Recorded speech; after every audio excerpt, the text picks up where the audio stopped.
ان کا کہنا یہ ہے کہ اگر اللہ موجود ہے تو اللہ کا بھی کوئی بنانے والا ہوگا. ہر بنی ہوئی چیز کا بنانے والا ہوتا ہے. اللہ وہ ہے جو بنا ہوا نہیں ہے. وَهُوَ الْأَوَّلُ وَالْآخِرُ، وہ پہلا ہے اور آخر ہے. وہ تو پوری طرح سے بے نیاز ہے، اس کی نہ شروعات ہے نہ اینڈنگ ہے. تو ہر بنی ہوئی چیز کا بنانے والا ہے. لیکن ہم یہ بات دیکھیں کہ جیسے مان لو کہ کپ کہاں سے آیا تو فیکٹری سے آیا. فیکٹری کہاں سے آئی تو انجینئر نے بنایا. انجینئر کہاں سے آیا تو اللہ نے بنایا. اب کہیں پہ تو رکنا پڑے گا کہ کہنا ہوگا کہ اوکے یہ فائنل ہے، اس کے بعد کوئی نہیں. تو وہ اللہ ہے. اللہ وہ ہے جو فائنل ہے، جس کے بعد کوئی اور بنانے والا نہیں. وہی فرسٹ ہے، وہی لاسٹ ہے، وہی کریٹر ہے. وہی ہے جس نے پوری یونیورس کا کریشن کیا، اور یہ پوری کی پورا یونیورس یہ اس کا کریشن ہے. اور پوری کی پوری یونیورس میں ہم اسے دیکھ نہیں سکتے. دیکھ کر ایمان لانا کوئی بڑی بات نہیں ہوتی.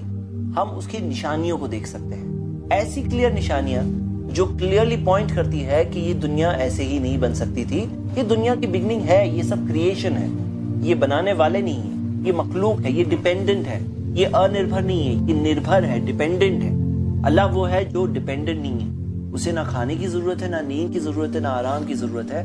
تو اللہ وہ ہے جو بے نیاز ہے. مخلوق جو ہے اسے بنانے والے کی ضرورت ہے. جو کریشن ہے اسے بنانے والے کی ضرورت ہے. وہ اللہ تو کریٹر ہے، خالق ہے، وہ رچنا کار ہے. یہ رچنا کی بھی